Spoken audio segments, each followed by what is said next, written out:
Damos la bienvenida a todos nuestros invitados, al público que nos acompaña en este Foro Iberoamericano de Desarrollo Organizacional 2021, la nueva era de los resultados. Estamos en el tercer día de trabajo y nos encontramos en este momento con invitadas de Europa, Cristina Maestre de España, Sandra Alegría de México y Edith Aguilar también de México. Sin más dilación, quisiéramos empezar con las preguntas porque es una mesa muy interesante, una mesa que aporta muchísimo la sostenibilidad del cambio.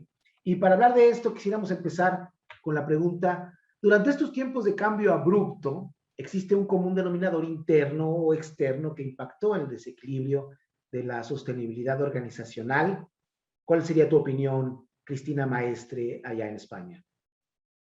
Pues principalmente yo creo que, y aquí siempre voy a tirar a lo que yo conozco, porque bueno, soy psicóloga pero soy experta en género y al final a lo que me dedico es a valorar cómo impacta los factores de género dentro de las organizaciones. Yo creo que precisamente, a lo mejor, iba a decir el gran oculto, el gran invisible, a lo mejor no tan invisible, ha sido ese impacto de género, es decir, toda esta situación de cambio a raíz de la pandemia, a raíz de cómo se han acentuado las desigualdades. Precisamente uno de los acentos más claros ha sido la desigualdad de género y sobre todo la desigualdad a nivel de diversidad. Pero es muy importante, yo creo, que a nivel de organización, cómo se ha destacado esa diferencia que quizá en algunas ocasiones podríamos haber pensado que estamos en 2021 o estábamos en 2020 y ya todos estos factores de desigualdad estaban más aplacados. Realmente lo que nos ha hecho esta pandemia es darnos cuenta de que no es que estuvieran más aplacados, sino que realmente habían quedado como escondidos. Sin embargo, ante una situación de crisis, ante una situación en la que se queda mucho más presentes todos estos factores latentes que estaban antes, se ve como por ejemplo, las desigualdades entre mujeres y hombres en el propio sector laboral se acrecientan cuando vemos las diferencias entre el sector laboral y el sector doméstico. Vemos que vuelve la mujer al sector doméstico a quedarse encargada de los cuidados que han sido tan necesarios en esta pandemia, cómo vuelve a recurrirse a esa diferenciación entre que sea el hombre el que tenga que seguir trabajando porque al final su sueldo es mayor al de la mujer y es necesario que haya alguien en casa cuidando. Casi que esta pandemia nos ha servido para darnos un poco vergüenza de decir esto que creíamos que ya estaba solucionado, no está solucionado, por tanto tenemos herramientas suficientes, tenemos que ponerlas en marcha para poder evitar tanto que esto sea así en situaciones de crisis como que esto sea así pero no se vea en una situación cotidiana. La misma pregunta para Sandra Alegría en México. Bueno, muchas gracias antes que nada por esta invitación y pues para responder a esta pregunta de lo que ha generado un desequilibrio en la sostenibilidad me gustaría citar a un filósofo historiador que es Foucault y pues él lo que nos habla es que frecuentemente nos enfrentamos a puntos de resistencia que son transitorios. Resistencia no desde el punto de vista de fuerzas restrictivas sino disruptivas. Y entonces cuando esta resistencia llega, pues esto introduce en las sociedades o en las organizaciones líneas divisorias que se van abriendo para generar reagrupaciones, remoldear la realidad, ¿no? Entonces, considerando esto que él comenta, desde mi punto de vista, pues algo que ha sido el común denominador es tener la esperanza de regresar a la normalidad y que muchas organizaciones o incluso en el hogar, como lo que cita Cristina, ¿no? En esta parte de cómo funciona la labor de la mujer, del hombre, pues lo que ha sucedido es que se han hecho planes temporales para resolver esta situación que hoy tenemos, más allá de aprovechar esta oportunidad para reinventarnos y para pues, generar una nueva realidad a partir de las condiciones que hay. Entonces, desde mi punto de vista, en una frase, el no visualizar esto como una oportunidad realmente de crear una nueva modalidad, de remoldear y reestructurar, ha sido lo que de alguna manera ha alentado este proceso y desequilibrado la sostenibilidad en la organización. Edith Aguilar, ¿cómo lo consideras tú? ¿Cómo ponderas esta respuesta? Pues muchas organizaciones tuvieron graves problemas en este proceso de pandemia, principalmente en mi experiencia es, número uno, no estaban preparados culturalmente para enfrentar un proceso de home office, por ejemplo. Entonces, se resistían mucho en un proceso normal a llevar a cabo esto. Sin embargo, la pandemia nos obligó y algunas organizaciones pues no estaban preparadas ni tenían la cultura ni la tecnología para ello. Entonces, esto sí impactó en la productividad de las organizaciones y por otro lado también muchas organizaciones no habían iniciado sus procesos de transformación digital. Entonces no pudieron aprovechar este proceso de cambio con pandemia, vendiendo sus productos y servicios tecnológicamente y no estaban a la, digamos que, con accesibilidad para el público. Entonces, esto impactó gravemente en muchas de las empresas que no estaban preparadas para esto. Y por otro lado tenemos la cultura. La cultura también, las culturas muy estructuradas, muy burocráticas, vamos a pensar gobierno, que no tienen la capacidad para coordinar logísticamente el manejo tecnológico de sus colaboradores, ni tienen tableros de control, ni objetivos claros. Estas organizaciones se vieron severamente afectadas por la pandemia, por todo esto que hemos estado viviendo, y considero que estas son como las tres más importantes. La segunda pregunta va muy en el sentido de lo que han venido ustedes respondiendo. En estos 2 últimos años hemos visto cómo las organizaciones han luchado por salir adelante. ¿Podemos hablar de algunas estrategias básicas que han aportado al logro de su sostenibilidad? Adelante, Cristina. Adelante, Cristina.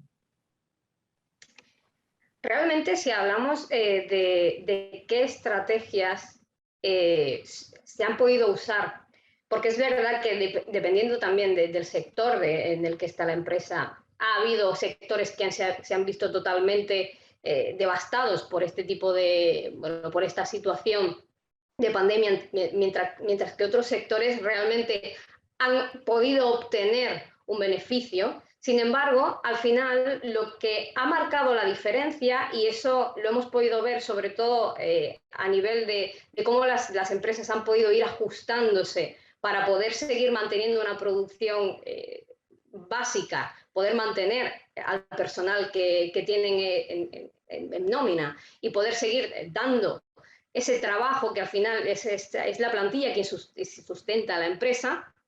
Al final lo que podemos ver es que el liderazgo es muy importante, es decir, el tipo de liderazgo que hay en la empresa, mientras que los liderazgos rígidos que se han mantenido en una estructura quizá arcaica han tendido a caer, los liderazgos que han sido flexibles y que han intentado buscar nuevas metas, nuevas metodologías y han sabido flexibilizar, han sido los que posteriormente han podido dar salida con otros métodos, con otras invenciones a esa producción que a lo mejor otras mucho más rígidas no han podido saber esa oportunidad, como comentaba la compañera, y han caído. Los conceptos de Sandra Alegría en México a continuación. Pues creo que justo esta parte de flexibilizar el estilo de liderazgo es muy importante y que tiene que ver con este modelo de gobierno dentro de la organización que desde mi punto de vista sería una de las estrategias. La otra tiene mucho que ver también con este aspecto social y ambiental, porque ya desde antes de la pandemia estábamos evolucionando hacia una transformación organizacional con estos 3 factores. Me gustaría centrarme en la parte social, donde hoy, pues, a raíz de la pandemia hay una gran sensibilidad en la forma como se comportan las empresas, en cómo tratan a los colaboradores, que haya protocolos de bioseguridad, continuidad, pero también en el trato que dan hacia sus proveedores, hacia los clientes. Entonces, toda esta empatía en cuanto a la sociedad y los stakeholders que forman parte de esta organización, creo que es muy importante. Y ahí, pues, aterrizándolo en algunas estrategias precisamente para aportar a al logro de esta sostenibilidad, pues sería, por un lado, la gestión de riesgos y mecanismos para poder responder a la emergencia, mecanismos de comunicación positiva con los stakeholders de los que ya hablaba, también el mantener el bienestar físico y emocional de los colaboradores es una estrategia básica dentro de las organizaciones, y la planeación de la gestión, confidencialidad, de privacidad de la información también es de los temas más importantes. Y por último, uno que me gustaría destacar, pues tiene que ver también con la planeación ágil y flexible. Sin duda, la flexibilidad para responder ante este ambiente cambiante es súper importante para esta sostenibilidad. Y la respuesta de Edith Aguilar en este momento. Sí, claro. Pues una muy importante es generar todos los procesos para lograr certificaciones de diversa índole que le den ventaja competitiva a las empresas frente a la competencia. Esto es algo que hemos estado viendo de manera muy frecuente. Organizaciones orientadas a la revisión de sus procesos y a las certificaciones para generar una ventaja competitiva. Otro elemento muy importante es la búsqueda de fusiones y asociaciones con diferentes actores del ramo de mercado donde esté la industria, para lograr ofrecer al público en general una oferta muchísimo más integral. Por ejemplo, empresas que integraron a sus servicios cosas que adicionalmente o que de manera histórica no hacían. Estoy pensando el caso de Oxxo, que no solamente es una tienda, sino que adicionalmente tú puedes ir a pagar un boleto de avión, tú puedes ir a hacer una mensualidad de alguna tienda departamental y la puedes encontrar en cualquier esquina. Entonces, las organizaciones se preparan para hacer estas alianzas y generar oferta distinta y mucho más rica para el público en general. Estas fusiones también de empresas son importantes, entonces se unen dos grandes empresas para generar un producto más sólido. Lo hemos visto, por ejemplo, con Facebook, como Facebook compró diferentes aplicaciones, está observando qué es lo que está en el mercado para luego incorporar esas aplicaciones a su propia plataforma. Entonces, tenemos ahí ventajas competitivas por fusiones y adquisiciones, por certificaciones de empresas, y otra muy importante es el branding de la empresa para atraer el mejor talento. Entonces, cuando las organizaciones se preocupan por tener una cultura fuerte, una cultura que genera credibilidad en el público en general, pues obviamente va a traer mayor y mejor talento que le permita a la organización pues contar con nuevas estrategias y nuevas ideas, dado que van a incorporar gente que sí se preocupa por ir o estar en un lugar para trabajar correcto. Entonces, esas tres cosas yo he visto que están haciendo las organizaciones, y obviamente en relación al talento no dejan de hacer entrenamiento a sus colaboradores. No importa la pandemia, buscan maneras de generar nuevas estrategias, buscan maneras de capacitar entre ellos a bajo costo, no importa cómo, pero no dejan de hacerlo. Este es también parte de las ventajas que hemos observado.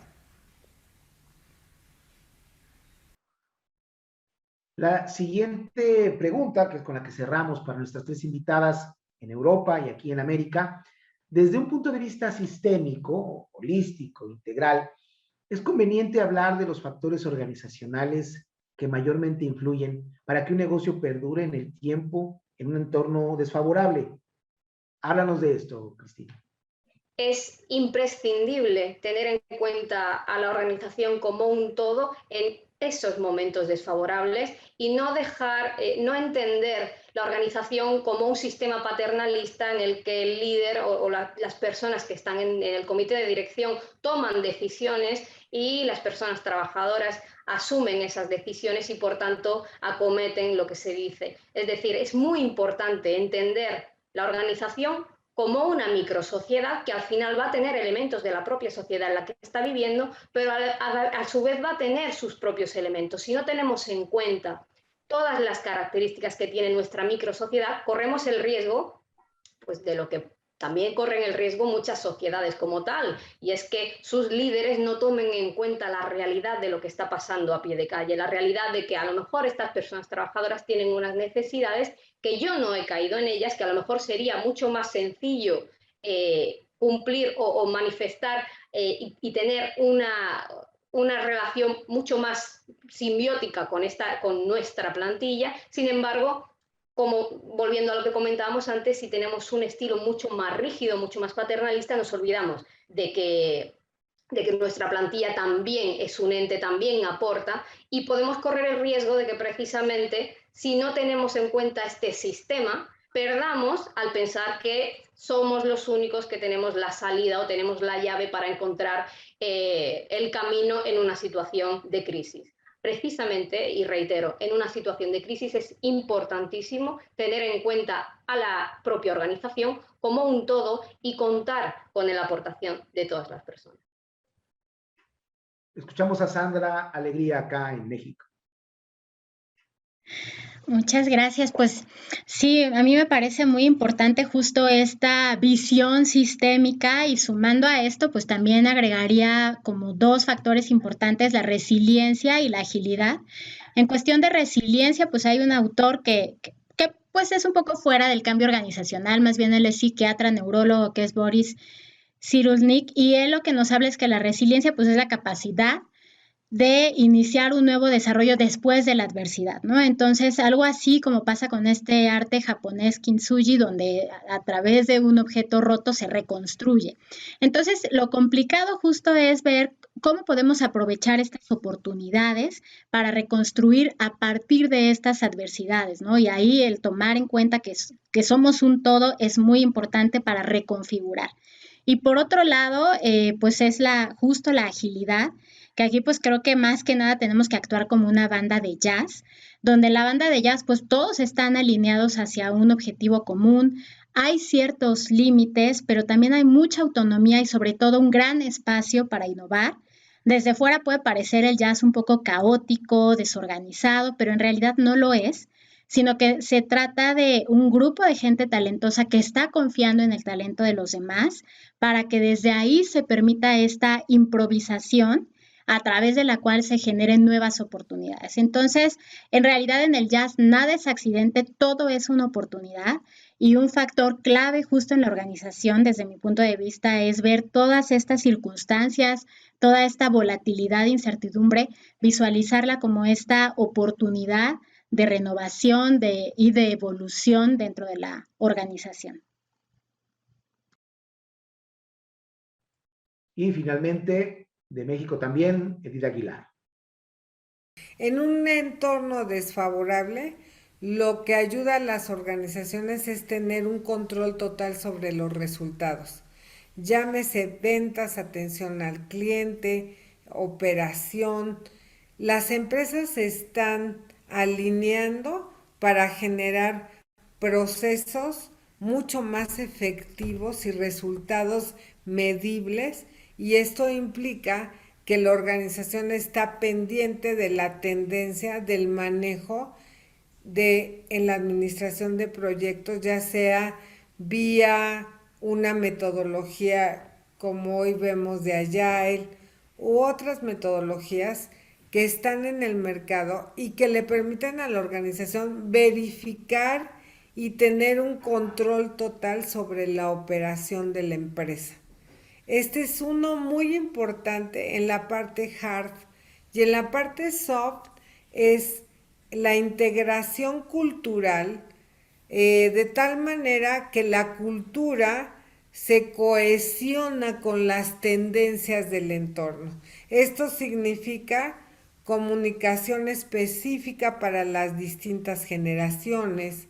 Esto significa también procesos de transformación digital, no solamente para el cliente externo, sino para el cliente interno, tendencias de equidad de género y apertura a la diversidad, y muy importante, la generación de líderes coaches y la formación intensiva del equipo directivo para generar entornos amigables, entornos motivadores para los colaboradores. Esta sin duda ha sido de las más importantes para fines de competitividad y enfrentar los procesos difíciles que hemos estado observando. Bien, pues agradecemos a nuestro público, a nuestra audiencia, por su permanencia en esta mesa tan importante. Agradecemos, por supuesto, a nuestras invitadas y a los conceptos que han vertido para nosotros y que han sido seguramente de mucha utilidad para el público que nos acompaña. Cristina Maestre en España, Sandra Alegría en México y Edith Aguilar también en México. Gracias. Continuamos con el Foro Iberoamericano de Desarrollo Organizacional 2021, la nueva era de los resultados.